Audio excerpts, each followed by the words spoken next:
ओम मुनित्रयं नमस्कृत्य सूक्तिः परिभाव्य च वैयाकरणसिद्धान्तकौमुदीयं विरच्यते।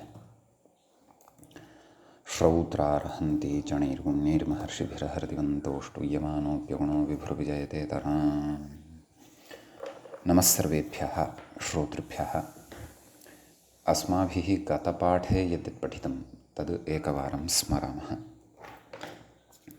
वयं वैयाकरणसिद्धान्तकौमुदी इत्याख्यस्य ग्रन्थस्य तत्र स्वरप्रकरणं पठन्तः स्मः। स्वरप्रकरणे अपि प्रत्ययस्वरप्रकरणम् अस्माभिः पठ्यमानं वर्तते।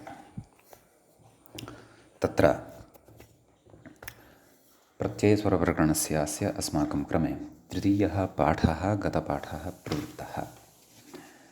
अस्मिन् तृतीये पाठे तत्र सर्वादौ वयं सूत्रं पठितवन्तः। अष्टनो दीर्घात् इति शसादिर्विभक्तिरुदात्ता इति सूत्रस्य अर्थः दृष्टः। अष्टाभिर्दशभिः इति अष्टाभिः इति उदाहरणमत्र दृष्टं। तदनन्तरं सूत्रं पठितं शतुरनुमो नद्यजादी इति। तत्र अनुं यः शत्रुप्रत्ययः तदन्तात् अन्तोदात्तात् परा नदी अजादिश्च शसादिः विभक्तिः उदात्ता स्यात् इति सूत्रस्य अर्थः दृष्टः। अच्छारवप्रथमा जानती इत्यत्र जानति इति पदे स्वरविचारः कृतः। कृण्वते इति चतुर्थीविभक्तेः एकवचनान्ते अस्मिन् पदे विचारः कृतः। ततः प्रत्युदाहरणानि तत्र दृष्टानि। अन्तोदात्तात् किं दधति, ततः अभ्यस्तानामादिः इत्याद्युदात्तः दधति इत्यत्र। ततः अनुमः किं तुदन्ति एकादेशोऽत्र उदात्तः अदुपदेशात् परत्वात् छतुः सार्वधातुकम् इति निघातः इति उक्तम्। तदनन्तरं सूत्रं पठितम् उदात्तयणो हल्पूर्वात् से अर्थः दृष्टः। उदात्तस्थाने यः यण् हल्पूर्वः तस्मात् परा नदी शसादिर्विभक्तिश्च उदात्ता स्यात् इति। चोदयित्री सूनृतानाम् इति चोदयित्री इति पदे स्वरविचारः कृतः। एषा नेत्री नेत्री इति पदे स्वरविचारः कृतः। तन्देवाय कृण्वते सवित्रे अत्र सवित्रे इति पदे विचारः च कृतः। तदनन्तरं तत्र सूत्रं पठितं नोङ् धात्वोः इति। अस्य सूत्रस्य अर्थः दृष्टः। अनयोर्यणः परे शसादयः उदात्ताः न स्युः इति। ब्रह्मबन्ध्वा इति एकम् उदाहरणमत्र दृष्टं। निषेधः उदात्तयणो हल्पूर्वात् इत्यनेन प्राप्तस्य उदात्तत्वस्य निषेधः अत्र कृतः। सेत् प्रश्नेः सुभ्वे इति च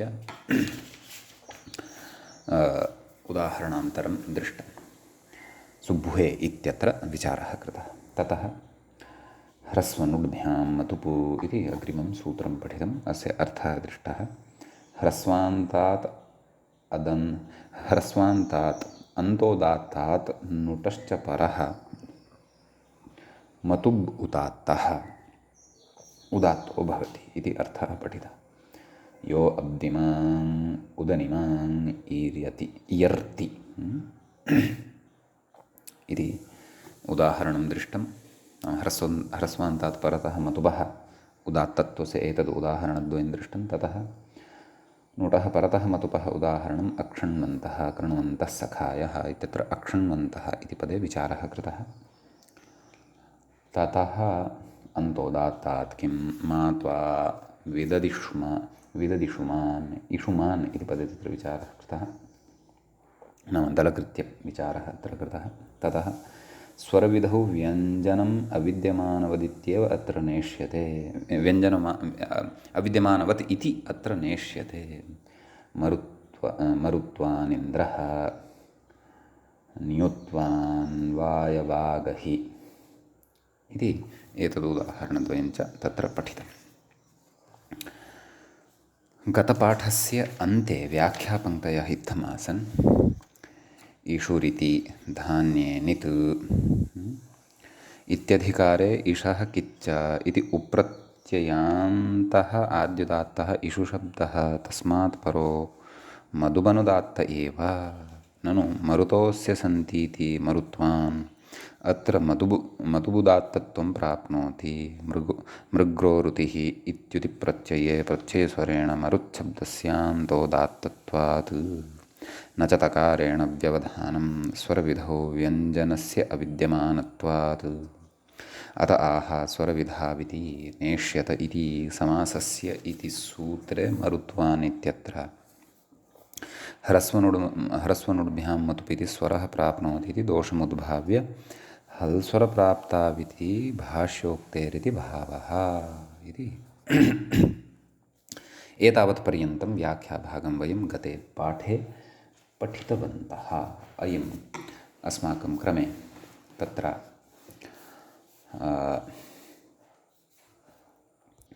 तृतीयः पाठः प्रत्ययस्वरप्रकरणस्यास्य प्रवृत्तः अभूत्।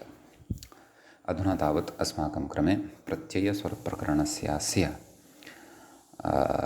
अयं चतुर्थः पाठः आरब्धः भवति। यथा वयं जानीमः प्रत्ययस्वरप्रकरणं पठ्यमानं वर्तते। प्रत्ययमादाय एव अथवा प्रत्ययस्य एव प्रकृते स्वरविधानं भवति, स्वरविशेषाः उच्यन्ते।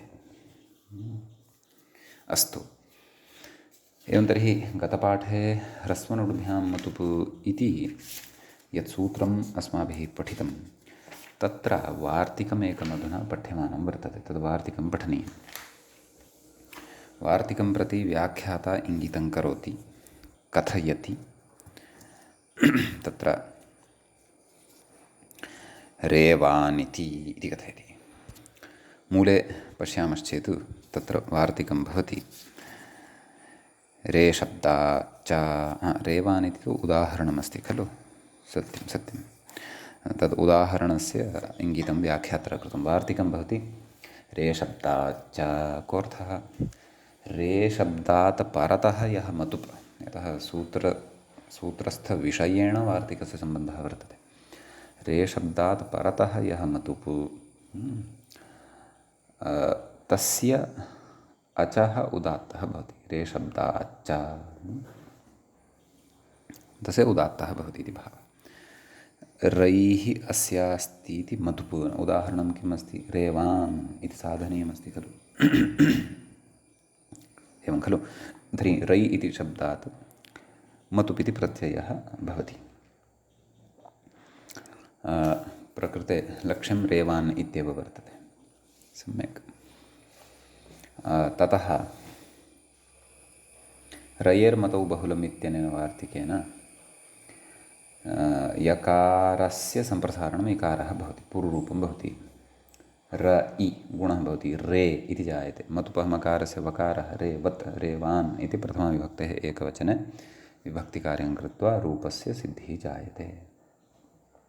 प्रकृते रे शब्दाच्च इत्यनेन वार्तिकेन मतुपस्य यः नाम प्रकृते रेवान् इत्यत्र वकारात् परतः यः अकारः वर्तते, यः आरूपेण श्रूयमाणः वर्तते, तस्य उदात्तविधानं क्रियते। ततः शेषनिघातः भवति, नाम अनुदात्तं पदमेकवर्जम् इति भवति। अतः रेफात् परतः विद्यमानः यः एकारः वर्तते सः तु अत्र अनुदात्त एव भवति इति भावः। एवं खलु। इदानीम् अत्र किं कथयति व्याख्याता इति पश्यामः। रैरस्यास्ति इति मतुप् इति तु उक्तं। रयेर्मतौ बहुलम् इति सम्प्रसारणं पूर्वरूपम् आदुगुणः ततो ह्रस्वाभावाद्वचनम्। अस्तु, ह्रस्वाभावाद्वचनं नाम ह्रस्वनुड्भ्यां मतुप् इत्यनेन न प्राप्नोति इति भावः। अतः इदं वचनं तत्र क्रियते इति भावः। सम्यक्। इति अयम् एतावान् विशेषः प्रकृते वर्तते। अस्य मतुपः उदात्तविधानम् अस्माभिः पठितं। मतुप् च कश्चन प्रत्ययः भवत्येव अस्ति एव इति वयं जानीमः। अग्रिमं सूत्रमधुना पठामः। व्याख्याता अग्रिमसूत्रं प्रति इङ्गितं करोति नामन्य इत्युक्त्वा। तत्र मूलं पश्यामश्चेत् सूत्रं भवति नामन्यतरस्याम् इति। तत्र नाम् इति प्रथमाविभक्तेः एकवचनान्तं भवति, अन्यतरस्याम् इति सप्तमी विभक्तिप्रतिरूपकम् अव्ययं भवति, विकल्पद्योतकम्। एवं खलु प्रकृते तदेव कर्षात् पतो घञन्तोदात्तः इत्यतः उदात्तः इत्यनुवर्तते। अन्तोदात्तादुत्तरपदादन्यतरस्याम् नित्यसमासे इत्यतः अन्तोदात्तात् इत्यनुवर्तते। ह्रस्वनुडिभ्यां मधुप् इत्यतः मधुप् नैव इत्यतः ह्रस्वात् इत्यनुवर्तते। तत्र व्याख्याता कथयति पश्यन्तु। ह्रस्वग्रहणमनुवर्तते मधुग्रहणञ्च नाम ह्रस्वनुडिभ्याम् इत्यत्र क्वचिदेकदेशोऽप्यनुवर्तते इति पुरस्कृत्य एकदेशस्य अनुवृत्तिः अत्र भवति इति भावः। सम्यक्। ततः सूत्रस्य अर्थः द्रष्टव्यः। नाम तत्र मूले द्रष्टुं शक्नुमः। मतुपि यः ह्रस्वः, एवं खलु, तदन्तात् अन्तोदात्तात् परः नाम उदात्तः स्यात्। नाम तादृशः मतुप् प्रत्ययः परतः अपेक्षितः। मतुपि यः ह्रस्वः अन्तोदात्तः च, नाम तस्य अन्तोदात्तता च भवति। नाम मतुप् प्रत्यये परतः यः ह्रस्वः भवति सः अन्तोदात्तः च भवति। तादृशात् परतः नाम इति यः भवति तस्य अचः विकल्पेन उदात्तविधानं भवति। इतोपि सूत्रस्य समन्वयनं यदा उदाहरणे करिष्यते तदा विषयस्य पूर्णतया स्पष्टता भविष्यति। सम्यक्। तत्र व्याख्याता कथयति तद्धि सप्तम्या विपरिणम्यते। नाम ह्रस्वग्रहणं यदा अनुवृत्तं तेन ह्रस्वो विशेष्यते तदा मतुभियो ह्रस्वः इति। अग्रे उदाह्रियते सुमतीनां चेतन्ती सुमतीनाम् इत्यस्ति। तर्हि प्रकृते सुमति नाम, एवं खलु। अस्याम् अवस्थायां सुमति इति यः शब्दः वर्तते तस्य नैसुभ्याम् इत्यनेन सह, नाम सुमतीनाम् इत्येतस्य सुमति इति यः भागः वर्तते तस्य नैसुभ्याम् इत्यनेन सूत्रेण अन्तोदात्तता भवति। अयं ह्रस्वोऽपि वर्तते। अस्मात् परतः नाम इत्यस्य अचः विकल्पेन उदात्तता भवति। अन्येषां तु शेषनिघातः जायते। यस्मिन् पक्षे उदात्तता न भवति तस्मिन् पक्षे सुमतिशब्दस्य अन्तोदात्तता भवति। अनुदात्तौ सुप्पितौ इत्यनेन नाम इति अनुदात्ततां भजते। यतः आम् अस्ति तस्य नुडागमः विहितः भवति। उदात्तात् परतः अनुदात्तस्य नाम इत्येतस्य स्वरितविधानं च प्रकृते भवति। अत्र सूत्रार्थे भ्रमं मा प्राप्नुवन्तु। अपि च तत्र सुमति इत्यत्र नाम सुमतीनाम् इति यः प्रयोगः साध्यते तत्र सुमति एतस्मात् तत्र नाम इति प्रत्ययः अस्ति, नाम आमः नुडागमः भवति। परन्तु अत्र मतुप् न दृश्यते खलु इति चेत् तत्र मतुप् प्रत्यये परतः यदि कश्चन ह्रस्वः भवति तस्मात् च पूर्वं यदि अकारः भवति ततः तस्मात् परतः नाम इत्येतस्य नाम इति उदात्तः भवति इति भावः। सुमतीनाम् इति सिद्ध्यति। तत्र मतुपाभाव्यमेव इति नास्ति, परन्तु तद्भिन्नस्थले स्वातन्त्र्येण यत्र मतुः विधीयते मतुः परतः तस्य ह्रस्वत्वं स्यात् कस्यचित् शब्दस्य। मतुः यः ह्रस्वः तदन्तात् अन्तोदात्तात् परः नाम उदात्तः भवति इति भावः। सम्यक्। व्याख्याता अत्र मतुपा ह्रस्वविशेषणं कुतः उच्यमानम् अस्ति इति एतस्मिन् विषये चर्चां कुर्वन्नस्ति। कथयति भूतपूर्वे ह्रस्वे यथा स्वरः स्यात्। भूतपूर्वे ह्रस्वे यथा स्वरः स्यात् अग्नीनाम् इत्यादौ, अन्यथा परत्वान्नित्यत्वात् दीर्घत्वे कृते ह्रस्वत्वाभावान् न स्यात्। तिसृणाम् इत्यत्र साम्प्रतिके ह्रस्वे स्यात्। साम्प्रतिकाभावे हि भूतपूर्वगतिर्भवति, न तु सत्यपि तस्मिन्। नन्वेवं तिसृणाम् इत्यत्र न स्यात्। मतुपि तिसृभावस्यैव अभावात् इष्टम् एवैतत् सङ्गृहीतम्। अत्र च षट्चतुर्भ्यो हलादिः इति नित्यमेव विभक्तेः उदात्तत्वम् इष्यते इति शेखरग्रन्थस्थाः अपि केचन विचाराः अत्र व्याख्यात्रा कृताः दृश्यन्ते। मतुपा ह्रस्वविशेषणं च किमर्थं सूत्रे प्रदत्तं वर्तते, अस्य प्रयोजनं किं भवितुमर्हति इति एषा च चर्चा प्रकृते व्याख्यात्रा कृता वर्तते। सम्यक् इति अयम् अत्रत्यः कश्चन विशेषो भवति। एवं खलु। अग्रिमं सूत्रम् अधुना वयं पठामः। व्याख्याता अग्रिमं सूत्रं प्रति किमपि न कथयन् अस्ति। अग्रिमं सूत्रं त्यक्त्वा सः ततोपि अग्रिमं सूत्रं प्रति गतवान् अस्ति, परन्तु अस्माभिः तु यथाक्रमम् अत्र सूत्रं पठनीयमेव। आम्। न्याश्छन्दसि बहुलम् इति भवति अग्रिमं सूत्रं। तत्र न्याः इति पञ्चमी विभक्तेः एकवचनान्तं पदं भवति।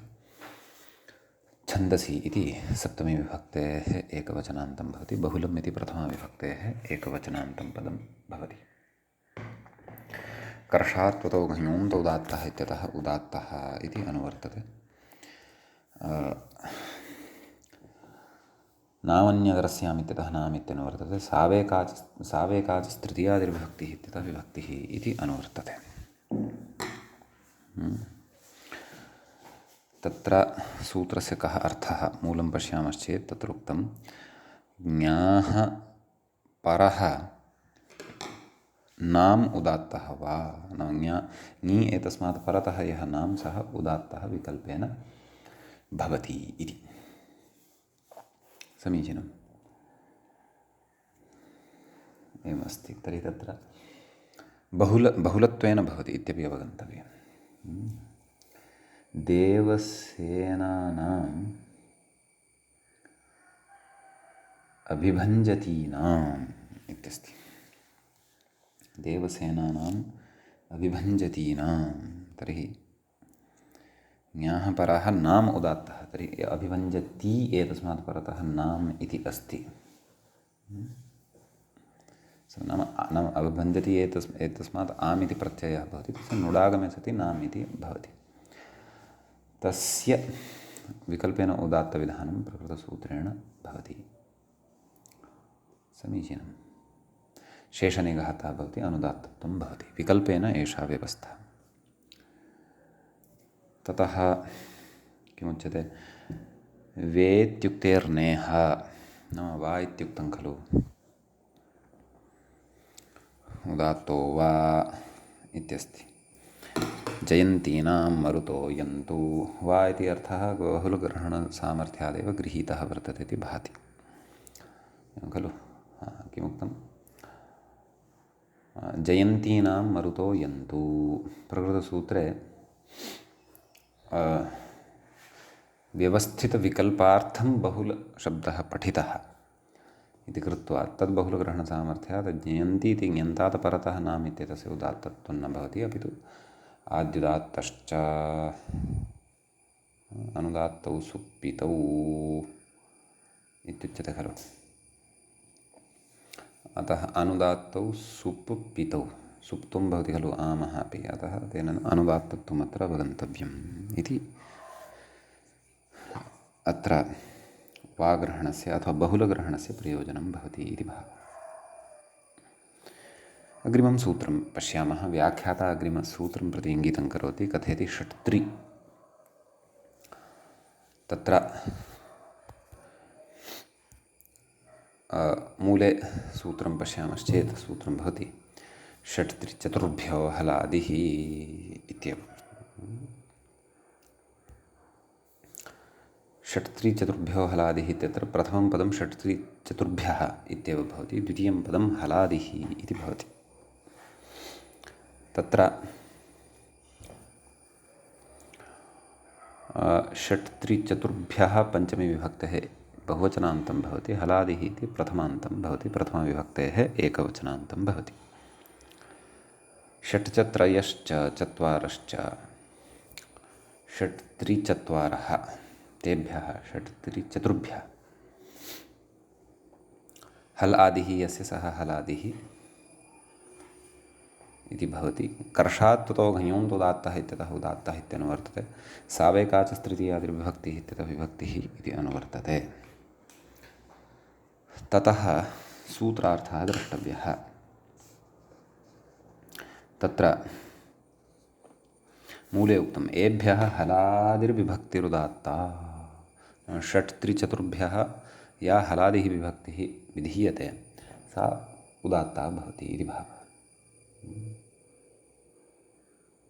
तत्र उदाहरणं व्याख्याता किं कथयति, अन्तोदात्तात् इत्येतन्निवृत्तं, तस्य अत्र अनुवर्तनं न भवति। अस्तु अस्तु, तत्र व्याख्यातुः विवरणं पठिष्यामः, ततः पूर्वम् उदाहरणं पश्यामः। आषड्भिर्हूयमानः इत्यस्ति, षड्भिः इति भवति। शश शब्दात् भिस् इति भवति, जष्ट्वेन षकारस्य डकारः भवति। षट्त्रिचतुर्भ्यः हलादिः इत्यनेन भी इत्यस्य इकारस्य उदात्तता भवति। ततः षकारात् परतः विद्यमानः अकारः तस्य अनुदात्तत्वं भवति इति। एवं खलु शेषनिघातद्वारा एषः विशेषः। तर्हि षष् इति प्रातिपदिकस्य इदम् उदाहरणं दृष्टं। त्रि इत्येतस्य उदाहरणं दत्तं वर्तते। त्रिभिष्ट्वं देवः, त्रिभिष्ट्वं देवा इति। तर्हि अत्र नाम त्रिभिः त्वम् एवं खलु, त्रिभिष्ट्वम् इति जायते, त्रिभिः त्वं। तर्हि त्रिभिः इत्यस्य भी इत्येतस्य प्रकृतसूत्रेण, नाम भी इत्यत्र विद्यमानः यः स्वरः तेन तत्र प्रकृतसूत्रेण तत्र उदात्तता भवति। शेषनिघातः अनुदात्तं पदमेकवर्जम् इत्यनेन। चतुर् इत्यस्यापि उदाहरणं देयं खलु इति चेत्, चतुर्भ्यः चतुर्णाम् इति तत्र काशिकायाम् उदाहरणं दृश्यते। प्रकृते अयं तु न दत्तवान्। अस्तु, ततः इदानीं व्याख्यातुः विवरणं पश्यामः। व्याख्याता किं कथयन् अस्ति इति चेत् कथयति, यद्येतद् अनुवर्तेत, नाम किमुक्तम्, अन्तोदात्तात् इत्येतन्निवृत्तं, नाम तस्य अत्र अनुवृत्तिः अत्र नास्ति। कथं नास्ति तद् युक्त्या उच्यते। यद्येतद् अनुवर्तेत पञ्चानां नवानां चतुर्णाम् इति न स्यात्। नृसङ्ख्यायाः इति आद्युदात्तत्वात् क्वतर्हि स्यात्। सप्तानाम् अष्टानां सप्ताष्टशब्दौ घृतादित्वात् अन्तोदात्तौ। एतद् अतः एतेन कारणेन प्रकृते तत्र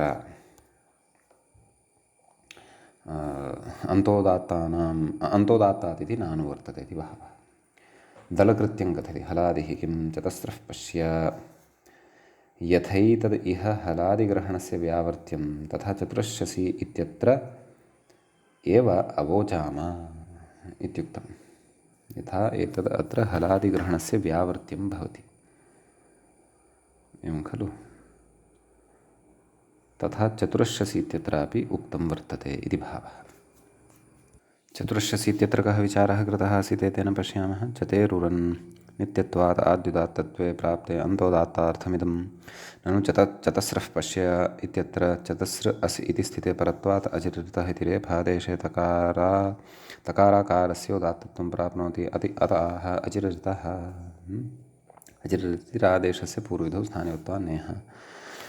तत्र एतादृशः विचारः कृतः वा द्रष्टव्यं। किं कथयति अत्र? अधुना प्रकृतम् आगत्य पुनः पश्यामः। 6-3-4 इत्यत्र यथा एतदिह हलादिग्रहणस्य व्यावर्त्यम्। यथैतद् इह हलादिग्रहणस्य व्यावर्त्यं किं षट्चतुर्भ्यो हलादिः इत्यनेन तु एभ्यः हलादिविभक्तिः उदात्ता भवति। अतः कथं कथयति हलादिग्रहणस्य व्यावृत्त्यम् अत्र भवति? हलादिग्रहणस्य व्यावृत्तिः न भवति खलु, हलादीनां तु अत्र ग्रहणं भवत्येव न वा? तथा चतुरश्शसीत्यत्र अवोचामः। चतुरश्शसीत्यत्र किं विशेषेण उक्तम् इति तु द्रष्टव्यम्। अतः अत्र एकवारम् अस्य व्याख्याग्रन्थस्य पाठभेदः अपि द्रष्टव्यः इति मम भाति। अस्ति सर्वत्र अयं पाठः अस्ति एव, परन्तु अभिप्रायः कः इति द्रष्टव्यं। नाम यथा एतद् इह हलादिग्रहणस्य व्यावर्तव्यं भवति। नाम किं तत्र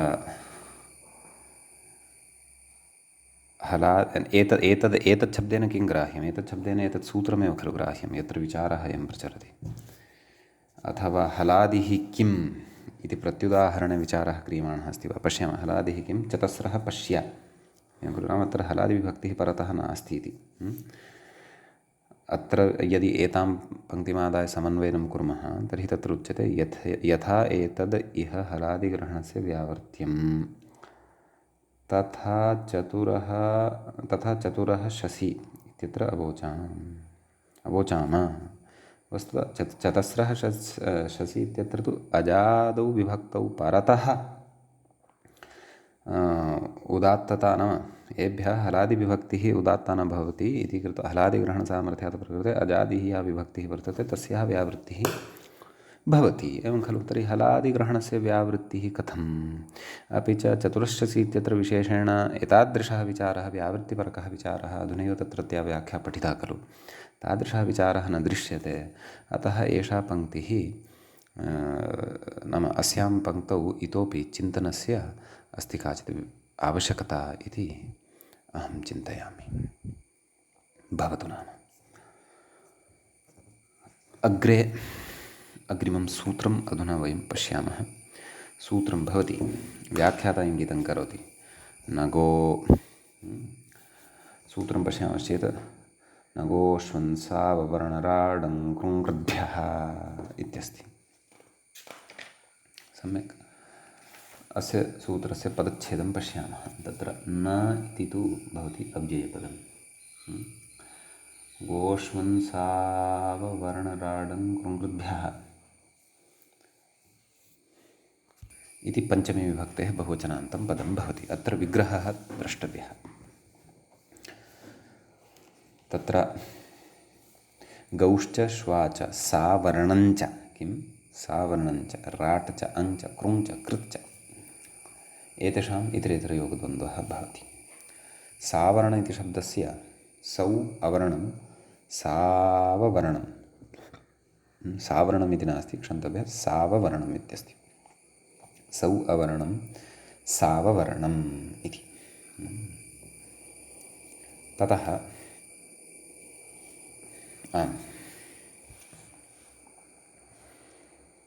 अग्रे नाम प्रकृते सूत्रार्थः विधेयः। सावेका च तृतीया द्विविभक्तिः इत्यतः विभक्तिः इत्यनुवर्तते। सूत्रस्य अर्थो भवति एभ्यः प्रागुक्तं न इति उच्यमानं वर्तते। नाम गो श्वन् सु इति प्रथमविभक्तेः एकवचनत्वं परतः यदि भवति तस्मात् पूर्वम् अवर्णः यदि भवति शब्दस्य अन्ते, नाम अकारान्तः शब्दः भवति, तस्मात् परतः यदि सुप्रत्ययः भवति तद् तृतीयः विषयः एषः परिगणितः सूत्रे। सम्यक्। गोशब्दः, श्वन् शब्दः, साववर्णशब्दः, नाम सौ परतः अवर्णान्तः शब्दः, राजशब्दः, शब्दः, कृङ्शब्दः, अपि च कृत् कोऽपि वर्तते यदि ततः परतः विद्यमाना या विभक्तिः एवं खलु तस्याः पूर्वैः उक्तं यद्यत् कार्यं तन्न भवति इति भावः। उदात्तादिविधानं यदुक्तं तन्न भवति इति भावः। यथा यथं प्राप्तं तन्न भवति इति भावः इति सूत्रस्य सामान्यतया अर्थविचारः अस्माभिः कृतः। अधुना तत्र व्याख्याता किं कथयति इत्यपि किञ्चित् पश्यामः, ततः उदाहरणचर्चामपि करिष्यामः। व्याख्याता अर्थविचारमेव कुर्वन्नस्ति, नाम सूत्रार्थविचारं कथयति। साविति यदि सप्तमी बहुवचनग्रहणं स्यात् तेभ्यः केभ्यः इति न स्यात् तत् किन् शब्दयोः सप्तमी बहुवचने परतः तदाद्यत्वे कृते बहुवचने झल्येत् इत्येत्वविधानात् एवं खलु। अतः प्रकृते सु इति सप्तमी बहुवचनत्वं न एकवचनत्वमेव गृहीतं वर्तते इति भावः। तेषु केषु इत्यत्र अवर्णान्तत्वाभावात् एवं खलु इत्यस्ति। ताभिर्याभिर् इत्यादाविवत् स्यात् तासु यासु इत्यत्र अवर्णान्तत्वात् तस्मात् प्रथमैकवचनम् इत्याह। नागेशे तु एतादृशः विचारः न दृश्यते। व्याख्याता अत्र किं कथयितुम् इच्छति पश्यन्तु, पुनः इतः एकवारं पठामः तं। सौ इति सप्तमी बहुवचनग्रहणं स्यात् क्व सूत्रे साववर्ण इति उक्तं खलु। सौ अवर्णं साववर्णम् इति तत्र सौ अवर्ण इत्यनयोः नाम सौ तत्र सप्तम्यन्तं पदं स्वीकृतं वर्तते, तत्र विभक्तेः अलुक् वर्तते। अवर्ण इत्यनेन समासे सति साववर्णम् इति जातं वर्तते। सम्यक्। तर्हि व्याख्याता कथयति सौ इति यदि सप्तमी बहुवचनग्रहणं स्यात् तेभ्यः केभ्यः इत्यत्र न स्यात्। तेभ्यः केभ्यः इति किम्? तेभ्यः केभ्यः नाम तच्छब्दात् भ्यसि। किं शब्दात्? भ्यसि इत्यत्र न स्यात्। किं न स्यात्? अयम् उक्तः निषेधः न स्यात् इति वा? अस्तु, ततः अग्रे गते तत् किं शब्दयोः सप्तमी बहुवचने परतः तेषु केषु इति भवति खलु।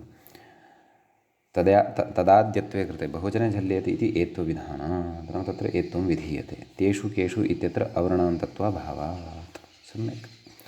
तेषु केषु इत्यत्र तु अवगम्यते। तेभ्यः केभ्यः इति द्रष्टव्यं। कथयति ताभिर्याभिः इत्यादौ एव स्यात्। यतः तत्र अवर्णान्तात् परतः भिसः प्राप्तिः भवति। तासु यासु इत्यत्र अवर्णान्तत्वात् तस्मात् प्रथमा एकवचनम् इत्येव आह। नाम प्रथमविभक्तेः एकवचनत्वमेव प्रकृते ग्राह्यं, न तु सप्तमीविभक्तेः बहुवचनत्वं प्रकृते वर्तते इति। नाम सुप्रत्यये परतः अवर्णान्ततां भजते यः शब्दः एवं खलु। तर्हि सर्वात्मना सुप्रत्ययः परतः अपेक्षितः एव वा इति तु उदाहरणेषु स्पष्टता भविष्यति। कदाचित् यथा अस्माभिः पूर्वं पठितं खलु, तद्वत् प्रकृते अपि नाम सुप्रत्ययः परतः अवर्णान्तता भवति यस्य शब्दस्य तादृशस्य शब्दस्य अथवा तादृशात् शब्दात् विहितायाः विभक्तेः पूर्वं यद्यदुक्तं तन्न भवति। तर्हि चेत् या कापि विभक्तिः भवितुम् अर्हति। अतः व्याख्यात्रा कृताः एते विचाराः तया दृष्ट्या सङ्गतिं भजन्ते इति अहं चिन्तयामि। अस्तु, उदाहरणानि दृष्ट्वा स्फुटीभविष्यति विषयः। अग्रे कथयति अनन्तरस्य सौ प्रथमैकवचन इति। सौ प्रथमैकवचन इति मूले तु उक्तं न दृश्यते खलु। न उक्तमस्ति एतत् सर्वम् उदाहरणं तदनन्तरञ्च अर्थम् उदाहरणञ्च उक्त्वा प्रतिपादितमस्ति। अस्तु अस्तु, वस्तुतः व्याख्यात्रा यः विचारः आरब्धः खलु, साविति यदि सप्तमी बहुवचनग्रहणं स्यात्, सः सर्वोऽपि विचारः सूत्रार्थस्य उदाहरणानां च प्रतिपादनानन्तरमेव अस्माभिः अथवा अवगमनानन्तरमेव अस्माभिः पठनीयः। अस्तु, तर्हि गवां शताम् इति, गवां शता गोभ्यो गातुं शुनश्चिच्छेपं शुनश्चिच्छेपम् इत्यादीनि यानि उदाहरणानि सन्ति, तानि उदाहरणानि सकृत् सर्वाणि पश्यामः। प्रथमम् उदाहरणं गवां शता इति इत्यस्ति। गवां शता, गोशब्दात् आम् इति प्रत्ययः भवति, अवादेशः भवति ओकारस्य स्थाने, गवाम् इति सिद्धं भवति पदं। ततः सप्तमी तत्र नाम सप्तमी बहुवचने प्रकृते गोषु इति शब्दः भवति। सप्तमी बहुवचने एकाच्कत्वम् अस्य भवति इति कृत्वा सावेकाचस्तृतीयादिर्विभक्तिः इत्यनेन सूत्रेण विभक्तिः उदात्ता प्राप्ता भवति, परन्तु तस्य उदात्तविधानस्य प्रकृतसूत्रेण केन न गोष्वन् साववर्णराडं कृङ्कृद्भ्यः इत्यनेन निषेधो भवति। सम्यक्। प्रकृते गोशब्दः यः वर्तते सः भिषोन्तुदात्तः इत्यनेन उदात्तः जायते।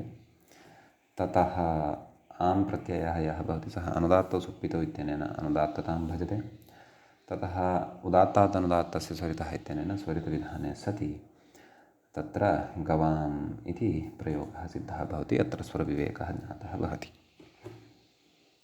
सम्यक्। ततः गोभ्यो गातुः इति अग्रिमम् उदाहरणं। प्रकृते अपि तदेव, सावेकाचस्त्रियादिर्विभक्तिः इत्यनेन विभक्तेः उदात्तता प्राप्ता भवति, परन्तु न गोष्वन् साववर्णराडं कृङ्कृद्भ्यः इत्यनेन सूत्रेण निषेधो भवति। गवाम् इति नाम प्रकृते गोभ्यः इत्यत्रापि स्वरप्रक्रिया पूर्वदेव भवति, नाम भिषोन्तुदात्तः इत्यनेन उदात्तता, अनुदात्तौ सुप्पितौ इत्यनेन विभक्तेः अनुदात्तत्वं, ततः उदात्तादनुदात्तस्य स्वरितः इत्यनेन स्वरितविधानं च अवगन्तव्यम्। सम्यक्।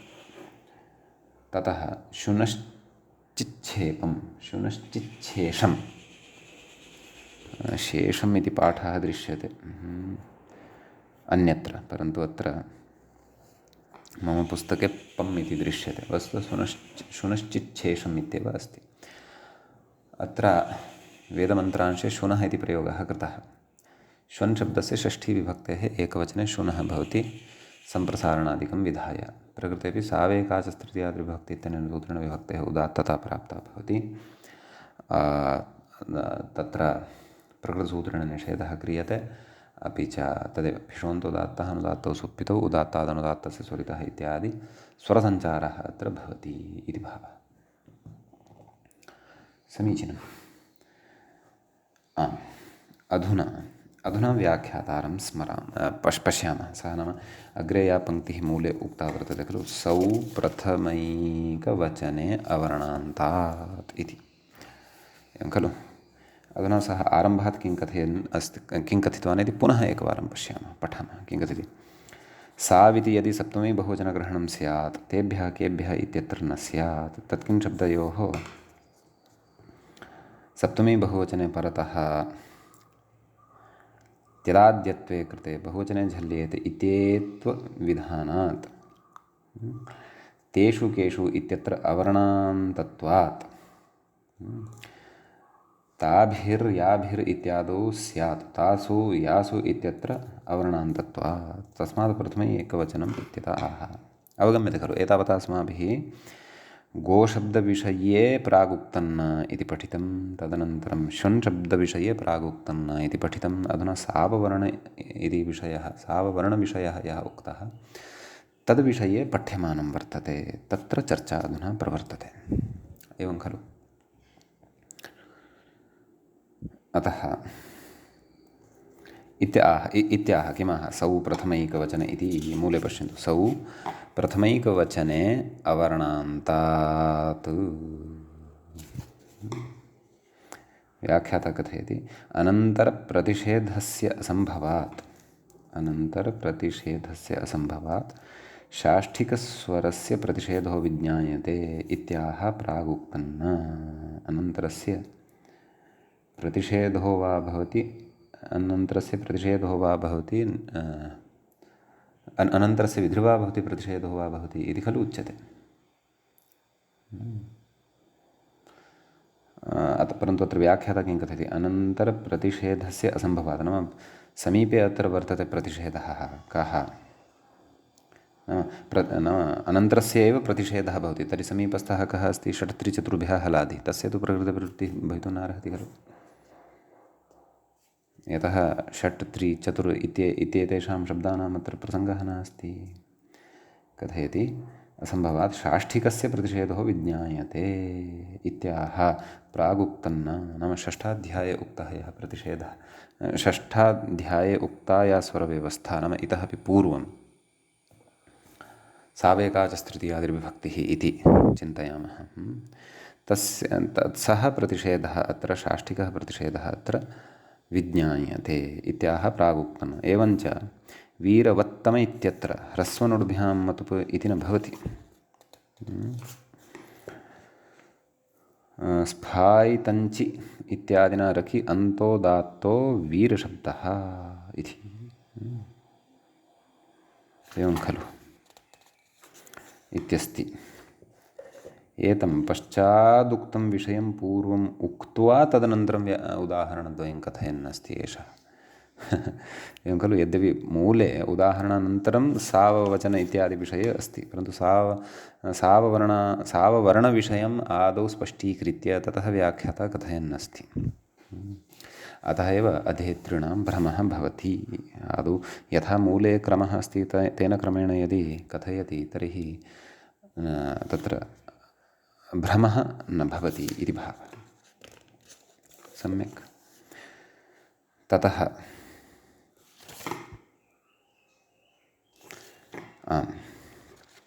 सावेकाचः इति प्राप्तम्। अस्तु एतदस्माभिः विचारितमेव।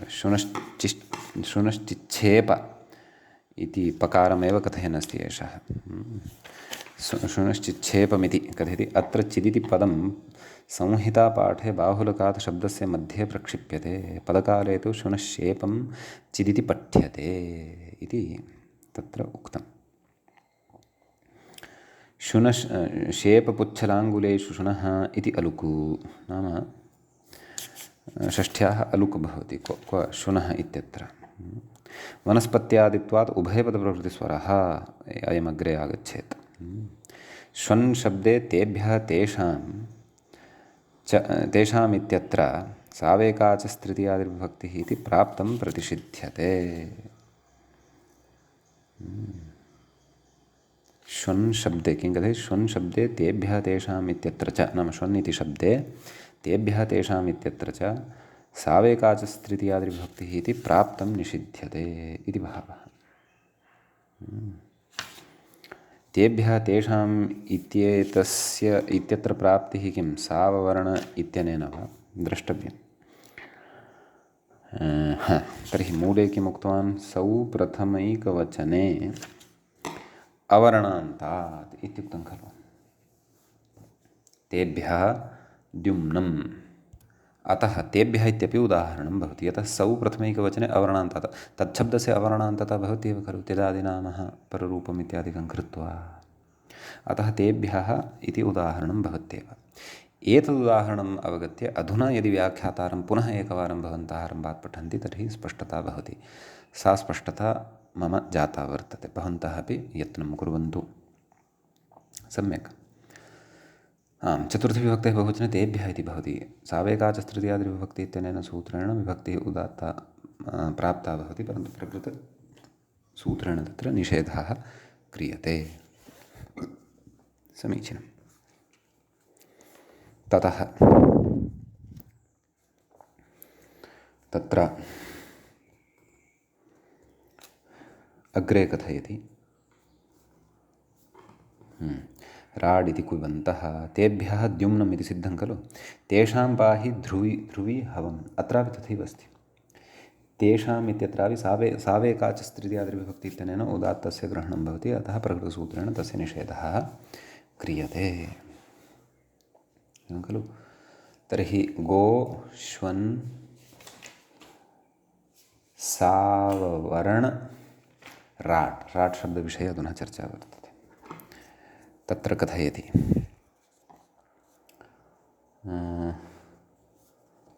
व्याख्याता राड् इति कुबन्तः, परन्तु मूले तेषां पाहि शुधि हवम् एतदनन्तरम् उदाहरणं दृश्यते वा न खलु दृश्यते। तर्हि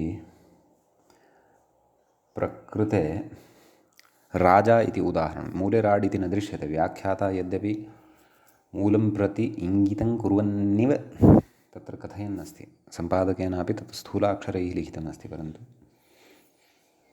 तद् मूले नास्ति। अतः कुवन्तः नाम राड् इति कुवन्तः राजा इति अर्थो भवति। तर्हि प्रकृते अपि राट् तत्र तृतीयाविभक्तेः एकवचनमस्ति खलु, राजा इति। राज शब्दस्य कुवन्तः राज इति शब्दः भवति, तस्य तृतीयाविभक्तेः एकवचनं राजा इति भवति। अत्रापि अन्तोदात्तता नाम उदात्तता विभक्तेः प्राप्ता भवति, परन्तु प्रकृतसूत्रेण निषेधः क्रियते खलु। अङ् इति एतदपि उदाहरणं मूलेन दत्तम् अस्ति। राट् एतदनन्तरं तत्र अङ् इति भवति खलु, तस्यापि उदाहरणं। तस्य उदाहरणं किं? प्राञ्चा, प्राङ् इति शब्दस्य तृतीया, प्राञ्च इति शब्दस्य प्राञ्च एवं तस्य तृतीयाविभक्तेः एकवचने प्राञ्चा इति भवेत्।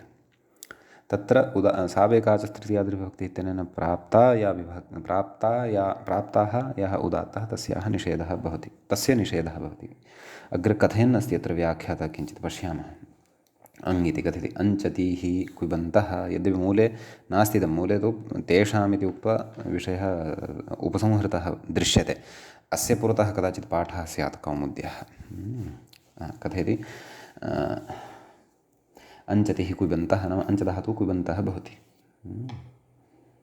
प्र इति उपसर्गः योजनीयः। तस्य सनकारस्य ग्रहणं विषयावधारणार्थं क्व सूत्रे, तत्र नलोपः नास्ति, तत्र यत्र नलोपः नास्ति तत्रैव प्रतिषेधः स्यात्। प्राञ्चा प्राङ्भ्यां नाञ्चेः पूजायाम् इति प्रतिषिध्यते नलोपः, अञ्चेश्छन्दस्य सर्वनामस्थानमिति प्राप्तं निषिध्यते। गतौ तु विभक्त्युदात्तः स्यादेव प्राचा प्राचे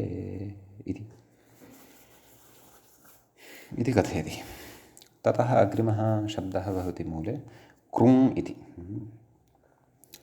तस्य कृञ्चा इति उदाहरणम् एतेन उक्तम् अस्ति। पश्यन्तु, कृङ् इति क्विन्नन्तः, क्विन् प्रत्ययान्तः भवति, तस्य तृतीयाविभक्तेः एकवचने कृञ्चा इति भवति। अग्रे कथयति कृञ्च कौटिल्याल्पि भावयोः ऋत्युक्तद्रिकसर्गदिगुष्णिकुञ्च विजिकृञ्चाञ्च इत्यनेन क्विन् भवति। तत्रैव सूत्रे कृञ्चेति निपातनान् न लोपः भावः। अतः प्रकृते अपि तदेव सावेकाचस्तृतीयाद्विभक्तिः इत्यनेन उदात्तता प्राप्ता भवति, प्रकृतसूत्रेण निषेधः क्रियते। एतेन निषेधः क्रियते चेत् तर्हि तु तदेव भिषोन्तोदात्तः इत्यादीनि अन्यानि विधानानि यथायथं प्रवर्तन्ते एव इति भावः। एवं खलु। ततः अन्तिमः विषयः भवति कृत्। तस्यापि मूले उदाहरणं न दृश्यते, परन्तु व्याख्याता कथयति कृत्, तस्य कृता इति उदाह्रियमाणं वर्तते। कृता कृते करोतिः कृन्ततिर्वा कुबन्तः नाम कृधातोः क्विपि सति कृत् इति शब्दः, तदेव ह्रस्वस्य पिति कृति तुक् इत्यनेन तुगागमे सति कृत् इति सिद्ध्यति। कृता कृते तृतीयाविभक्तेः एकवचनं कृता इति भवति, चतुर्थी विभक्तेः एकवचनं कृते इति च भवति इति भावः। समीचीनम् इति अत्र भवति विशेषः। सम्यक्। इदानीम् अग्रिमं सूत्रं वयं पठामः। अग्रिमसूत्रं प्रति व्याख्याता इङ्गितं करोति। दिवो मूले सूत्रं भवति दिवो झल् इति। दिवः इति पञ्चम्यन्तं भवति, झल् इति प्रथमान्तं, प्रथमाविभक्तेः एकवचनान्तं भवति। तत्र न गोष्वन्साववर्णराडङ्कृङ्कृद्भ्यः इत्यतः न इत्यनुवर्तते, सावेकाचस्तृतीयादिर्विभक्तिः इत्यतः विभक्तिः इत्यनुवर्तते, कर्षात् त्वतो घञोऽन्त उदात्तः इत्यतः उदात्तः इति च अनुवर्तते। सूत्रार्थः द्रष्टव्यः मूले। दिवः परा झलादिर्विभक्तिर्नोदात्ता। दिव इत्येतस्मात् परतः झलादिर्विभक्तिः या भवति सा उदात्ता न भवति इति भावः। अत्रापि सावेकाचस्तृतीयादिर्विभक्तिः इत्यनेन तत्र प्राप्तम् उदात्तत्वं प्रकृतसूत्रेण निषिध्यते इति भावः। सम्यक् इत्यस्ति। उदाहरणं पश्यामः, ततः व्याख्याता किं कथयन्नस्ति इत्यपि चिन्तयिष्यामः। मूले उदाहरणं दृश्यते।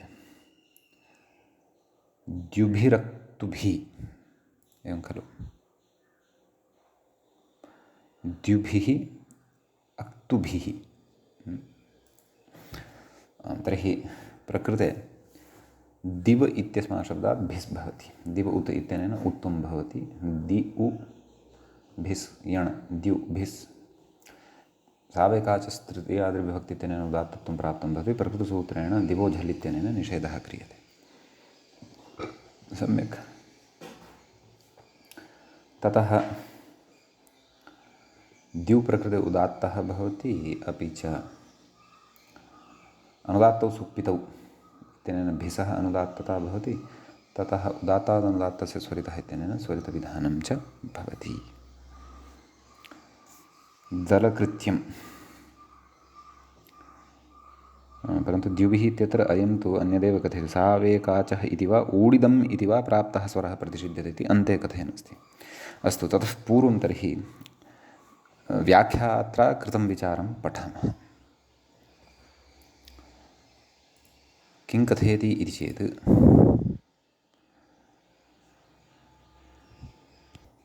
कथयति नन्वसति सप्तमी निर्देशे, क्व झल् इति उक्तं खलु, सप्तमी निर्देशः तु नास्ति, कथं पुनरत्र तदादिविधिः इति कथयति। तदादिविधिः न स्यात् खलु। झलात्मिकायाः विभक्तेः अभावात् एव तदादिविधिः। केवल झलात्मिकायाः विभक्तेः अभावादेव तदादिविधिः इति अत्र उक्तं वर्तते। नाम एकझलवर्णपर्याया कापि विधिः नास्ति, अतः कापि विभक्तिः नास्ति। याः विभक्तयः काश्चन वर्तन्ते हलादिषु, तत्र झलादिविभक्तिः भवति। अतः तदादाय एव प्रकृते तदादिविधिः भवति इति युक्त्या साधितं वर्तते। अस्यां युक्तौ इतोपि उपोद्बलकत्वम् उदग्रन्थशास्त्रे अपि द्रष्टव्यं। व्याख्याता अपि प्रामाणिकः एव, तथा न वदामः, किन्तु अस्याः युक्तेः इतोपि अधिकतया अवगमनाय इति भावः। अस्तु, अग्रे कथयति। ननु तर्हि तदन्तविधिरस्तु, इतोपि न त्यजति, अग्रे अस्ति विचारः। ननु तर्हि तदन्तविधिरस्तु, का पुनर्झलन्ता विभक्तिः शसादिः सकारान्ता इति चेत् सत्यं। षट् त्रिचतुर्भ्यो हलादिः इत्यतः किं कथयति। ननु तर्हि पुनः पठन् अस्मि तदन्तविधिविषये। ननु तर्हि तदन्तविधिरस्तु इत्युक्त्वा का पुनः झलन्ता विधिः, झलन्ता विभक्तिः शसादिः सकारान्ता इत्येतत् सत्यं। तर्हि तस्य समाधानमुच्यते। न तदन्तविधिर्न भवति भोः, तदादिविधिरेव भवति। समाधानमुच्यते। षट्त्रिचतुर्भ्यो हलादिः इत्यतः आदिः इति वर्तते, नाम तस्य अनुवर्तनं भवति। दिवः परा विभक्तिः नोदात्ता भवति। कीदृशो, यस्याः झलादिः इति। ओहो, तर्हि षट्त्रिचतुर्भ्यो हलादिः इत्यतः आदिशब्दम् आदाय प्रकृते झलादिः इति अर्थनिर्वाहः क्रियते इति भावः। तर्हि केवलजलात्मिकाया विभक्तेः भावादेव तदादिविधिः इति यत् पूर्वमुक्तं तदपि अन्तिमम् अत्र समाधानं न आदि इति पदग्रहणेन अत्र एतादृशः अर्थः क्रियते इति इदमत्र समाधानम् अस्माभिः द्रष्टव्यम् अवगन्तव्यम् इति मम भाति। समीचीनं। ततः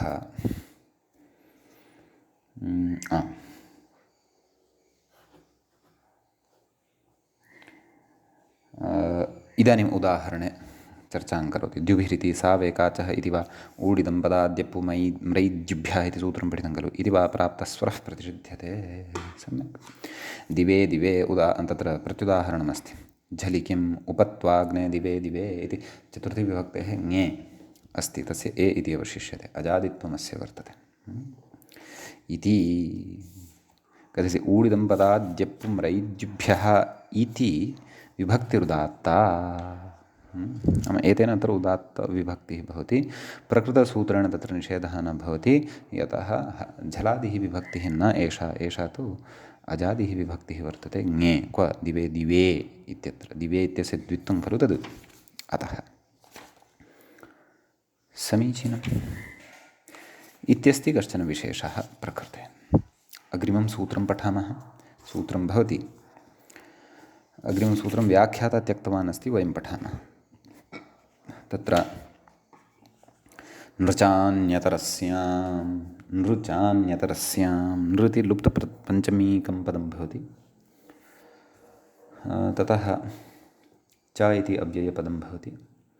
अन्यतरस्याम् इति सप्तमी विभक्ति प्रतिरूपकम् अव्ययं भवति। ततः दिवो झल् इत्यतः झल् इत्यनुवर्तते। किञ्च न गोष्वन्सावर्णराडं कृङ्कृभ्यः इत्यतः न इत्यनुवर्तते। सावेकाचस्तृतीयादिविभक्तिः इत्यतः विभक्तिः इत्यनुवर्तते। कर्षात् ततो घञों उदात्तः इत्यतः उदात्तः इति च अनुवर्तते। सम्यक् इत्यस्ति। ततः सूत्रार्थः द्रष्टव्यः। नृ तत् मम पुस्तके दोषः जातः अस्ति, नुः इति जातं वर्तते। न सम्यगेव अस्ति खलु। नृ इति चेत् तस्य षष्ठीविभक्तेः एकवचने नुः इति सम्यक्, ममेव प्रमादः। यथा मातृ इत्यस्य मातुः तद्वत् नृ इत्यस्य नुः। नुः परा पञ्चम्यन्तम् अस्ति अत्र सूत्रे, किं नुः इति। नुः परा झलादिर्विभक्तिः वा उदात्ता। नाम नृ एतस्मात् परतः झलादिः यदि काचित् विभक्तिः भवति तर्हि सा विकल्पेन उदात्ततां भजते इति भावः। वा उदात्ता। सम्यक् इत्यस्ति विषयः। तर्हि तत्र उदाह्रियते नृभिर्येमानः। तर्हि नृशब्दात् भिस् प्रत्ययः उदात्तता भवति, विकल्पेन भवति। उदात्तत्वपक्षे शेषनिघातः, अन्यथा अनुदात्तौ सुप्पितौ, एवं खलु इति विशेषः। नृभिः येमानः, एवं खलु।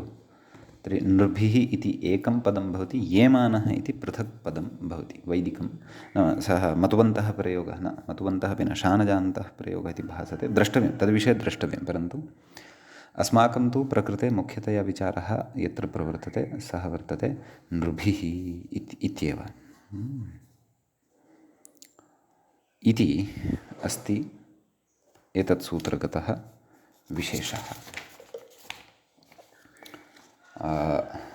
सम्यक्। तर्हि अग्रे तित्स्वरितम् असकृतसूत्रमस्माभिः श्रुतं वर्तते। तत् सूत्रं वयम् अग्रिमे पाठे पठिष्यामः। अद्यतनपाठः तावत् अत्रैव अस्माभिः उपसंहृतिं प्रति नीयते। मङ्गलं कुर्मः। तत्र अस्तु। मुनित्रयं नमस्कृत्य उक्तिः परिभाव्य च वैयाकरणसिद्धान्तकौमुदीयं विरच्यते। श्रौत्रार्हन्ति च नैर्गुण्यैर्महर्षिभिर्हृदिवं तोष्टुयमानोऽप्यगुणो विभुर्विजयतेतराम्। एवञ्च प्रत्ययस्वरप्रकरणस्यास्य अस्माकं क्रमे एषः चतुर्थः पाठः सम्पन्नताङ्गतः। नमः सर्वेभ्यः श्रोतृभ्यः।